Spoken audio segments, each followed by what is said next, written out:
Tienes razón. La arquitectura de seguridad de Estados Unidos se diseñó primero para oponerse a la Unión Soviética, por supuesto, y después a Rusia a través de la OTAN. También para enfrentarse a buena parte de Oriente Medio mediante el expansionismo sionista y para oponerse a China a nivel global. Así que, efectivamente, toda la economía mundial se ha convertido en un campo de batalla y las guerras están pensadas para librarse en los países de otros, por diseño. Para mí, eso significa que el intervencionismo y el militarismo llevan tiempo integrados en la política exterior estadounidense, aunque se hayan disfrazado de promoción de la democracia liberal en el mundo. Estados Unidos tiene más de 700 bases militares repartidas por todo el planeta, y algunos de esos países anfitriones, como señalas en tu publicación en Substack, empiezan a preguntarse si tiene sentido seguir sirviendo a los intereses estadounidenses en el futuro.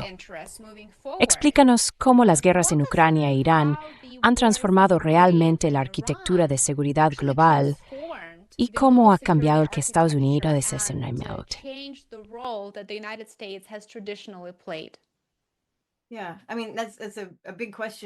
Sí, bueno, esa es una gran pregunta. Pero Ucrania es un buen ejemplo porque, ya sabes, Estados Unidos había estado, bueno, si retrocedes al final de la Unión Soviética, en 1991, principios de los 90, la OTAN tenía una gran oportunidad de apartarse, de disolverse o de transformarse, de hacer algo distinto a lo que hizo. Y yo pensé que lo haría. De hecho, eso fue lo que me llevó a ser, digamos, un disidente dentro del ejército. No públicamente, claro. Cumplía con mi trabajo, no hablábamos de política como tal, pero cuando la OTAN no se desintegró o no se disolvió de forma natural y pacífica al final de la Guerra Fría, eso me sorprendió.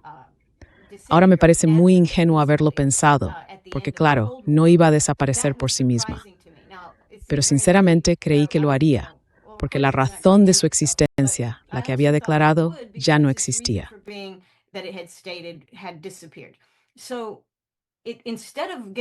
Así que en lugar de hacerse más pequeño o desaparecer, en realidad creció, y creció de forma activa. Buscó nuevos miembros, claro, entre los países de Europa del Este que entonces empezaban a integrarse en Europa. Buscó a esos nuevos miembros, trató de atraerlos, de influir en sus gobiernos, de convencerlos de que debían formar parte de la OTAN. Y además no tenía una misión clara. No era una misión de defensa. Así que lo que vimos fue lo que Bill Clinton llamó la primera guerra humanitaria en la antigua Yugoslavia. Cuando Yugoslavia empezó a desintegrarse y a volverse independiente, bueno, eso no se podía permitir. Y recuerdo que allá por principios de los 90, en 1993 creo, fue cuando parte de esa guerra, la guerra de Bosnia, estaba ocurriendo allí.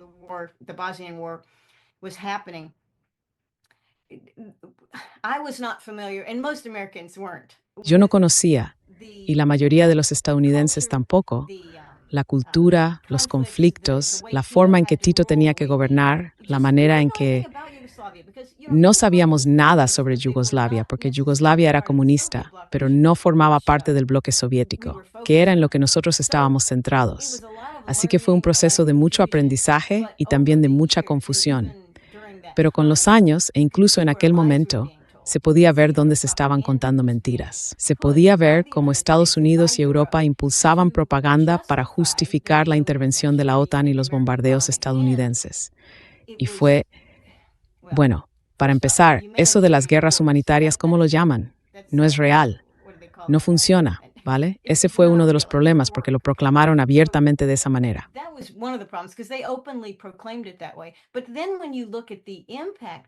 Pero luego cuando miras el impacto que tuvo, fue solo muerte, destrucción, una guerra innecesaria, muchas mentiras, mucho drama. Nosotros, los estadounidenses, y supongo que parte de la OTAN, acabamos muy cerca de los albaneses y de los narcotraficantes de Albania, que tenían sus conexiones por Eurasia y hasta Afganistán. Y estos tipos eran, bueno, también, en cierto modo, parte del núcleo de Al-Qaeda. No el núcleo principal, pero sí acabarían formando parte de Al-Qaeda más adelante. Así que esos eran los terroristas, y nosotros estábamos luchando junto a ellos. Islámicos, hasta cierto punto, no sé cuán religiosos eran, pero terroristas islámicos, narcotraficantes, esos eran nuestros héroes. y estábamos matando a los bosnios y serbios cristianos.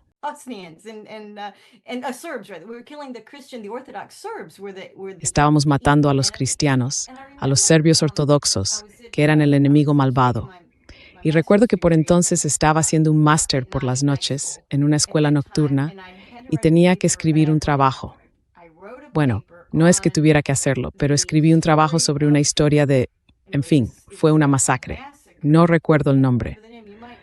Puede que tú lo sepas porque ha pasado mucho tiempo y no pensaba que hablaría de esto, pero fue una masacre de la que culparon a los... ¿Era Srebrenica, creo? Sí, Srebrenica, eso es, exacto. Fue una noticia enorme en los medios occidentales. Y desde luego, en el momento en que se informó, yo no sabía nada del tema. Luego, cuando tuve la oportunidad de escribir ese trabajo, lo investigué. Y lo que descubrí fue, por supuesto, que Madeleine Albright, nuestra secretaria de Estado, era una gran mentirosa. Eso lo descubrí bastante rápido.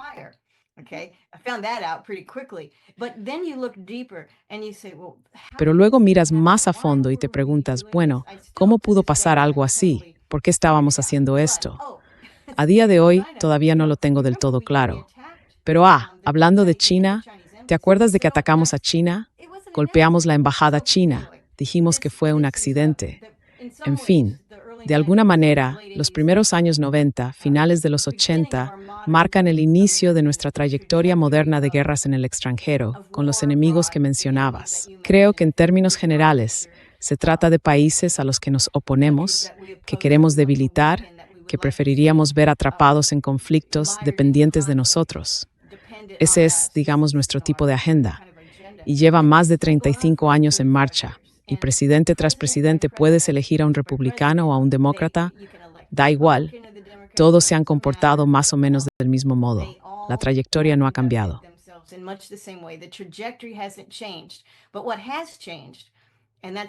Pero lo que ha cambiado, y de eso va un poco el artículo que estoy escribiendo, y por supuesto no soy el único que habla de esto, es la fuerza económica de Estados Unidos, su fortaleza monetaria, el poder blando que solía tener, y también nuestro poder económico y militar.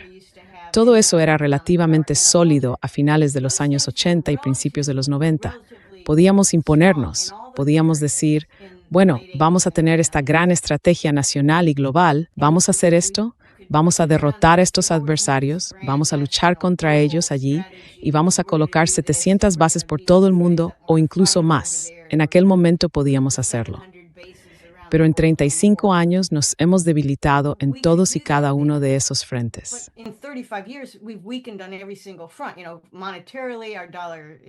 Sabes, en términos monetarios, nuestro dólar, nadie quiere realmente comprar bonos. Y eso está bien. Nuestro ejército, gracias a que se han expuesto todas nuestras debilidades en Irán, que las tenemos, bueno, era solo cuestión de tiempo que esas debilidades se hicieran evidentes para todo el mundo. Pero la guerra con Irán, esta última que empezó a finales de febrero, ha puesto de manifiesto los enormes problemas que tenemos con la guerra expedicionaria, ya sea por aire o por mar. Y por supuesto, no tenemos un ejército capaz de hacer lo que se espera de él. Nuestro ejército no puede respaldar las promesas que hace nuestro gobierno. Es un ejército pequeño, no especialmente bien entrenado, y desde luego no está preparado para ir por el mundo haciendo de todo. It certainly is not ready to go around the world and do anything. And there's not a lot of army involved in the Middle Y no hay East. mucho del ejército implicado en Oriente Medio. Pero si miras el desempeño de la Marina, e incluso de los marines y la Fuerza Aérea, el mundo entero está diciendo, vaya, antes erais grandes, pero ya no lo sois. Así que, en lo militar y en lo económico, tenemos el mismo problema demográfico que muchos países occidentales y desarrollados. Una población cada vez más envejecida, menos jóvenes. Y en Estados Unidos, eso va aún más allá, claro, porque también tenemos una crisis educativa. No lo había mencionado, pero no estamos haciendo un buen trabajo educando de verdad a nuestros jóvenes. Si saben cosas, es gracias a Internet, sinceramente. Nuestros sistemas no los educan demasiado bien. Y por supuesto, tenemos esa enorme deuda, 39, 40 billones de dólares, que sigue creciendo de forma exponencial.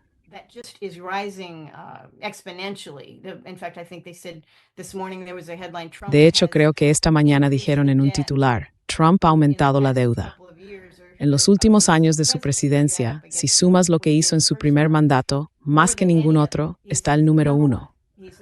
El número uno. Así que no es algo de lo que uno quiera presumir. Y claro, Trump ha tenido mucho que ver con eso. Pero también Biden, porque Biden era mentalmente incompetente, ya sabes, prácticamente. Quiero decir, creo que está claro que tenía algún tipo de problema de envejecimiento con su cuerpo y con su mente. Pero lo que hemos hecho, lo que Washington ha hecho cada vez más, es desperdiciar nuestra buena voluntad, nuestro poder blando, nuestra capacidad de convencer a la gente de que podemos ser útiles y de que deberían dejarnos ser sus líderes.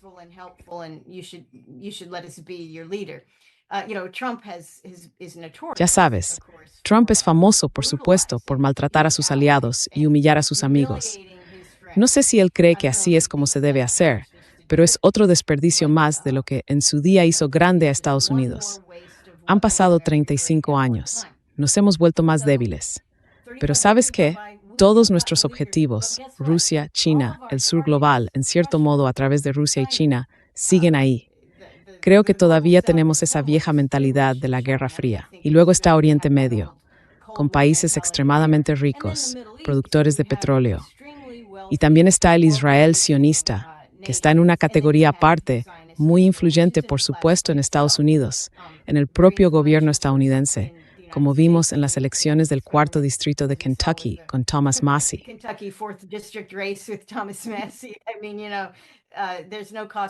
Quiero decir, ya sabes, no hay ningún coste demasiado alto para asegurarse de que cada congresista vote a favor de Israel, vote con Israel y cumpla con las exigencias de Israel hacia nuestro gobierno. Y eso ha quedado totalmente claro para todo el mundo. Pero bueno, con estos objetivos nuestros, el Oriente Medio, los países que puedan o no representar una amenaza para Israel, Rusia y China. Y cuando digo Rusia y China, me refiero a Rusia y China y a sus respectivos aliados. En esos 35 años en los que nosotros nos debilitamos, ellos se hicieron más fuertes, mejores, más rápidos, más conectados. Ya sabes, como países más conectados por la tecnología, pero también más conectados entre ellos.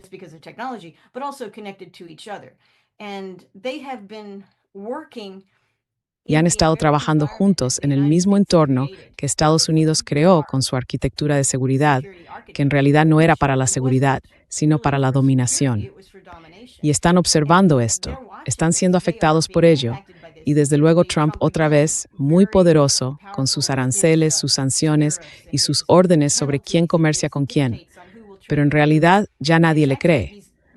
Quiero decir, los chinos, hace poco, uno pensaría que lo habrían hecho antes, pero justo esta primavera, con el último arancel de Trump sobre cierto producto, el gobierno chino dijo a sus empresas que no solo eso no se les aplica, sino que esperaban que lo ignoraran.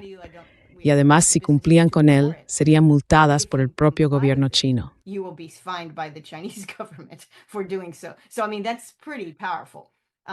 Bueno, eso es bastante contundente. No tienen miedo.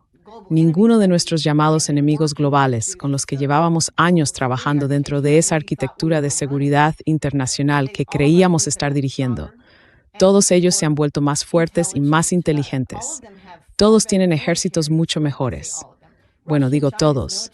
Rusia y China tienen una capacidad militar que les cuesta mucho menos que a nosotros, y en varias áreas ya nos han superado. Obviamente están los misiles hipersónicos, pero no es solo eso. Hay de todo, incluso drones. Y bueno, la guerra de Irán, que sigue en marcha, se supone que está en alto el fuego, pero en realidad no lo está.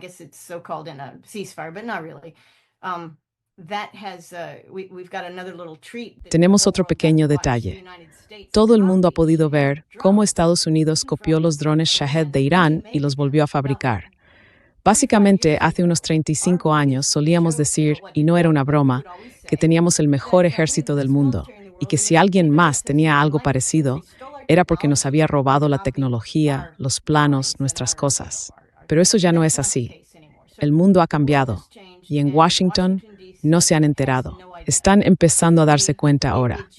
Y creo que no entienden lo que ha pasado.